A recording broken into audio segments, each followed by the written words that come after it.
I woke to the faint hum of the heater and the soft ticking of the wall clock sounds I hadn't noticed in 3 weeks. For a moment, I thought it was a dream. Then a distant creak from the kitchen reached my ears, unmistakable my daughter's footsteps. I froze, heart hammering. Could it be true? Had I really regained my hearing without realizing it? Carefully, I tested it. I whispered to myself, hearing the words clearly, the subtle rasp of my own breath filling the quiet bedroom. A mix of relief and disbelief washed over me. Every sound felt sharper, more vivid the rustle of sheets as I shifted in bed, the faint rumble of cars outside, the soft whistle of wind against the window frame. It was overwhelming, almost too much, and yet exhilarating. I sat on the edge of the bed, silent, letting the world around me speak without me revealing that I could listen. My mind raced. If I told them now, Clara, Eleanor, they would notice immediately. I had to know more. I had to understand who they really were when they thought I couldn't hear. The thought of overhearing their private words sent a shiver down my spine, but I knew it was the only way to protect myself and what was mine.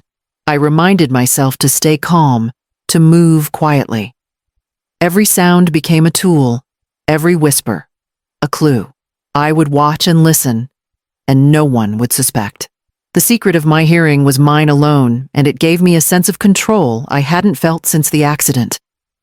For the first time in weeks, I felt a spark of power, amid the vulnerability, a chance to see clearly without being seen. I rose slowly, stepping toward the hallway, ears straining for the next sound, knowing that what I was about to hear would change everything. I crept toward the kitchen doorway, staying just out of sight, ears straining. Clara's voice floated through the air, soft, calculated.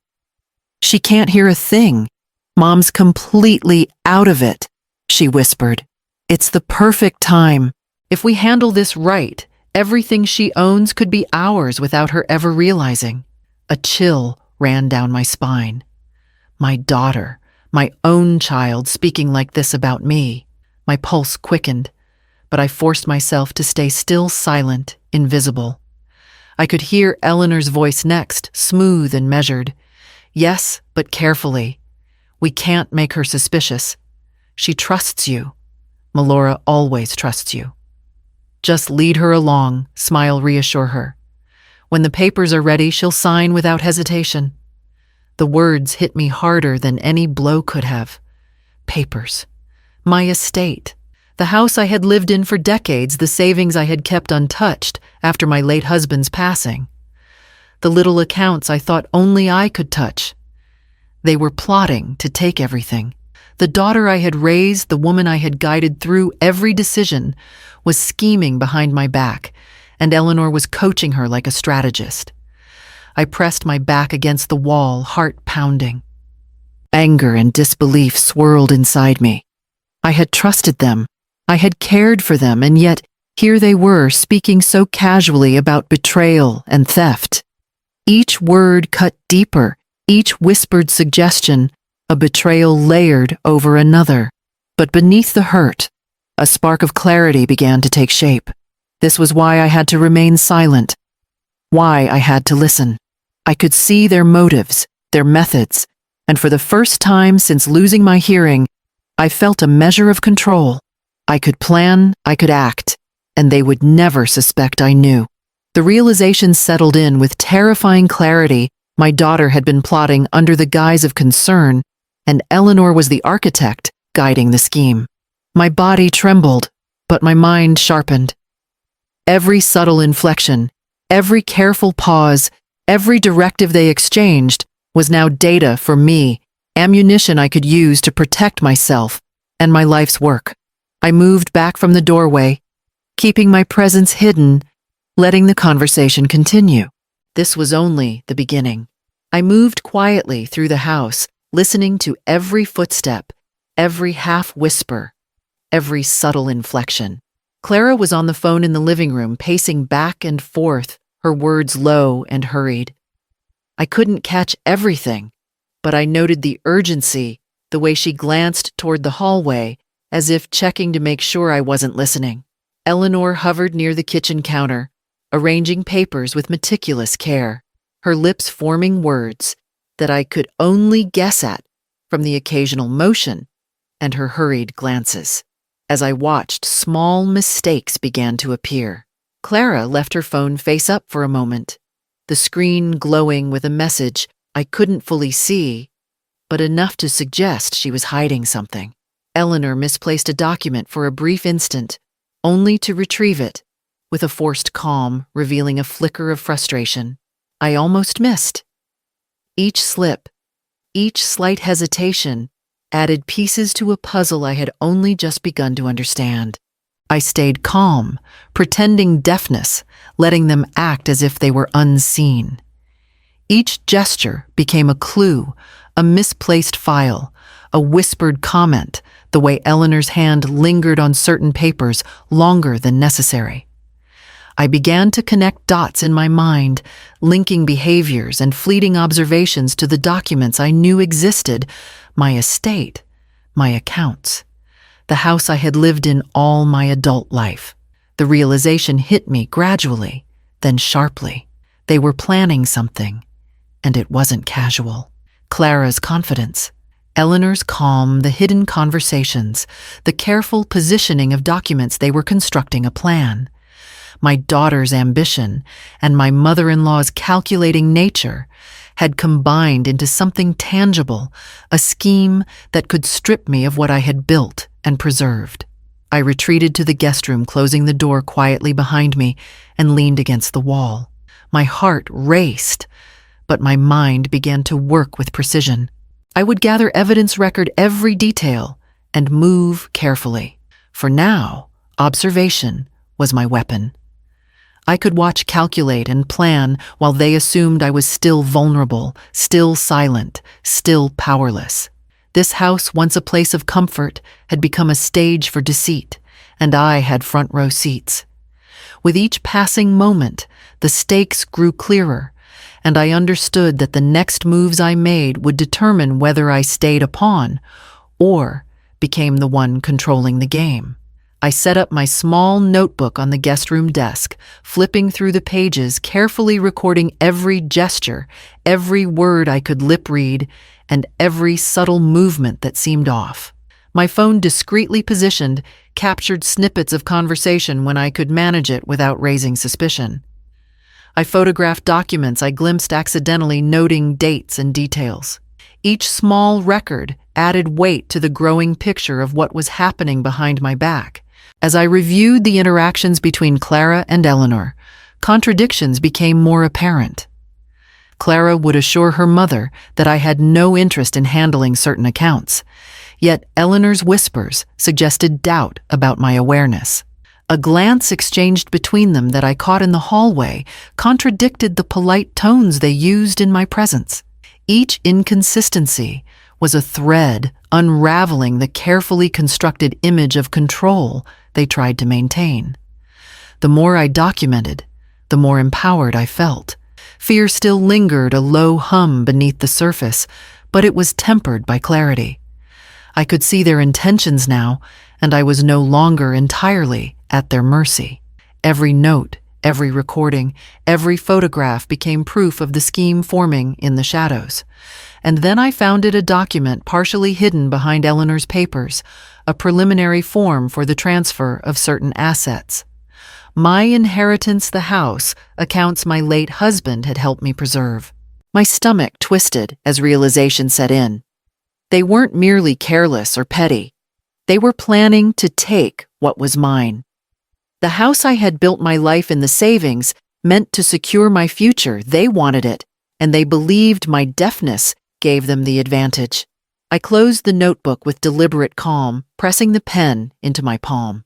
The power of silence was mine, and for the first time, I understood that watching, documenting, and planning could be more dangerous and more effective than confronting them outright. I would need patience, precision, and timing. I picked up my phone and dialed the number of my long-trusted attorney, a woman who had handled my late husband's estate with precision and discretion. I explained carefully, and without panic, that I needed guidance on securing my assets and documenting any suspicious activity at home. Her voice was steady and calm, immediately putting my racing thoughts into some semblance of order. She understood without question and promised to help me prepare legally before taking any direct action. Once the call ended, I turned my attention to organizing everything I had gathered. Digital copies of estate documents were encrypted and saved across multiple secure folders. Receipts, account statements, and even old letters from my late husband were cataloged meticulously. I memorized the combinations to the safe and reviewed the physical documents, ensuring that nothing could be manipulated or removed without my knowledge. Every detail mattered. Every precaution reduced the risk of being blindsided. Even as I worked, a low hum of anxiety persisted. Each click of the keyboard, each shuffle of papers, reminded me of the danger in acting prematurely. I questioned myself. Was I justified in suspecting my daughter? Was Eleanor truly as calculated as I believed? Moral doubt gnawed at me, but it was quickly pushed aside by the clarity of what I had already uncovered. My silence had given me power, and I intended to wield it strategically. Then, as I reviewed a set of scanned documents, I noticed a subtle misdirection in one of Eleanor's notes. A line had been added in her handwriting, trying to make it appear as if a form had already been signed, as if I had already consented to some arrangement. A deliberate attempt to mislead me. My pulse quickened. She had no idea I could see the manipulation, that I could now detect her tactics and anticipate her moves. I leaned back, letting the realization settle. Every precaution, every note, every digital backup was preparation for the confrontation that would come. I was ready, and the next step would require careful timing. I waited until the late afternoon, when Clara and Eleanor were both in the living room, their conversation hushed and seemingly casual. I stepped into the room, my posture calm, my voice steady. "I've been listening," I said, placing the notebook and a small digital recorder on the coffee table. Their faces froze instantly. Clara's eyes widened, and she opened her mouth, but no words came. She tried to feign innocence, brushing a hand through her hair and forcing a light laugh. "Mom, what are you talking about? I was just..." Her words faltered under the weight of my calm gaze. Eleanor's expression shifted, a flash of surprise crossing her otherwise composed features. Her hands gripped the edge of the sofa as if it would anchor her against the sudden tension. She had not expected me to be aware, to have documented everything. Her carefully controlled demeanor wavered, betraying a glimpse of panic beneath the surface. I let silence stretch between us, allowing them to absorb the fact that I had seen, heard, and recorded every detail. Every minor slip, every whispered plot, every subtle manipulation, all cataloged and ready for use if necessary. I could see the calculation in Clara's eyes, the flicker of conflict. She wanted to appear unaffected, but her tension was visible, and her mind raced as I silently assessed her motives. The balance of power had shifted. I no longer felt vulnerable or cornered. They had underestimated my awareness, my patience, and my ability to act strategically. I realized with a measured calm that the daughter I thought I knew had layers I hadn't fully appreciated. There was ambition, yes, but also hesitation, doubt, and a lingering respect for the bond we shared. Those conflicting emotions made her unpredictable, but they also gave me leverage. I remained composed, letting them stew in the knowledge that the truth was fully in my hands. Every move, every glance, every feigned excuse became ammunition for the confrontation to come. And in that charged silence, I understood that the next steps would decide everything. I sat at the kitchen table, the recorder, and my notes laid out in front of me when the lawyer arrived via video call. Her presence, calm and authoritative, added weight to the moment. I explained everything I had documented, the whispered conversations, the misdirection in Eleanor's notes. Clara's furtive attempts to manipulate the timing of certain documents. She nodded, asking precise questions and confirming that my estate and inheritance protections were airtight. Every precaution I had taken, the digital backups, the photographs, the secure storage of physical documents, ensured that nothing could be challenged or overturned. Clara shifted uncomfortably in her seat, the faintest flicker of guilt crossing her features. Eleanor's hands trembled slightly as she adjusted her posture, realizing that the careful image of control she had maintained was crumbling before her eyes. Their manipulation had been meticulous, but it could not withstand the thoroughness of my preparation. The weight of their misjudgment settled into the room, tangible and oppressive. I let the silence stretch, letting them absorb the certainty of exposure. Their attempts to dismiss, rationalize, or redirect failed under the clarity of the evidence. Every hesitation, every defensive glance confirmed that they understood the full scope of their failed plan. It was not just a matter of legal documentation. It was a confrontation of intellect and foresight. They had assumed vulnerability. They were faced with precision and resolve. For the first time since regaining my hearing, I felt complete control.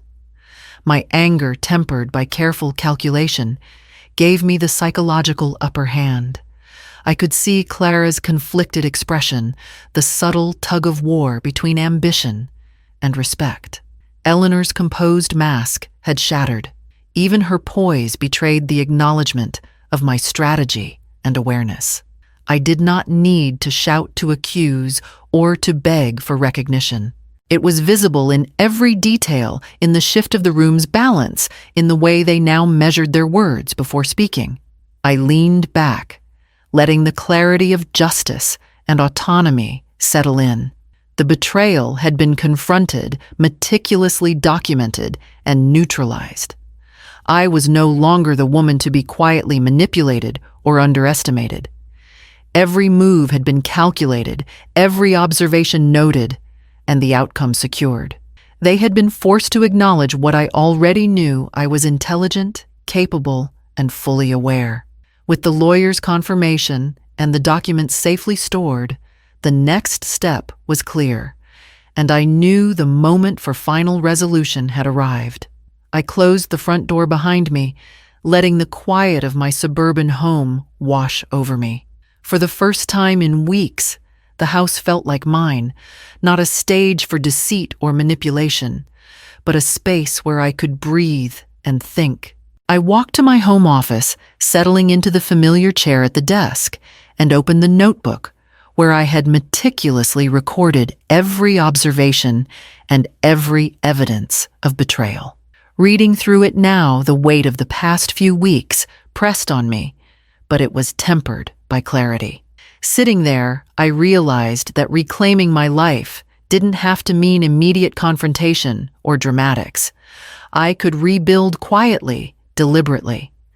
I began organizing personal projects I had neglected, financial planning correspondence with my lawyer, even revisiting the idea of a small garden I had wanted to cultivate. Each small decision reinforced a sense of control, a reclamation of autonomy I hadn't realized I had lost.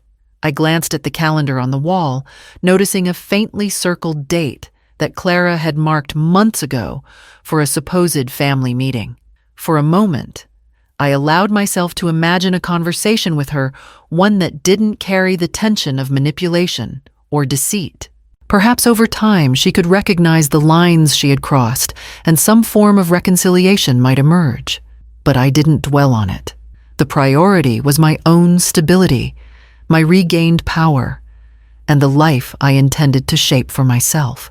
The house was quiet, punctuated only by the distant hum of traffic and the occasional chirp of birds outside. Each sound was a reminder of the world moving forward, indifferent to schemes and betrayals.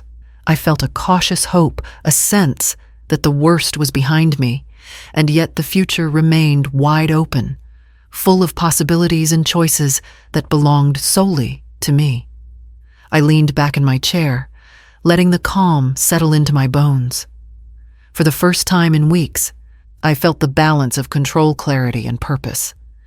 The next step, whatever it would be entirely mine to choose, and I was ready to act when the moment arrived. The morning sunlight spilled across my kitchen table as I sipped my coffee, the calm of my home, a quiet reminder that life could continue on my terms. The house, once tense with hidden agendas and whispered schemes, now felt like a space I had reclaimed. My routines were simple but deliberate, organizing paperwork, planning meals, checking on small tasks I had put off, and quietly enjoying the freedom of decisions made without interference. Each day reinforced the sense that I was finally steering my own life. From the window, I watched Clara in the yard talking with a neighbor about college plans and weekend errands. Her tone was lighter, more relaxed, and there was an ease in her posture I hadn't seen in weeks. She glanced toward the house as if aware that boundaries had shifted, that her mother was no longer the same person who had once been quiet and uncertain. I didn't need to intervene. The change had already taken root in our dynamic, subtle but undeniable. I reflected on everything I had endured, the silence, the deception, the careful observation, and the calculated steps I had taken to protect myself. The experience had sharpened my instincts, strengthened my patience, and clarified the boundaries I needed to maintain with those around me. Autonomy wasn't just a concept, it was tangible in every decision I now made, in every document secured, and in every deliberate action I took to ensure my life remained under my control. Even in this calm, I recognized that the story wasn't entirely finished. Subtle cues, the way Clara hesitated before entering certain rooms. Eleanor's measured politeness reminded me that relationships would continue to evolve, and vigilance would be necessary. I didn't fear it. I welcomed it. I had learned to act with precision, to measure every move, and to anticipate outcomes without being trapped by them. I set my coffee cup down and straightened in my chair, feeling a quiet readiness for whatever came next. The past had tested me, but now the future was mine to navigate, and I knew the next steps would define the life I had fought to reclaim.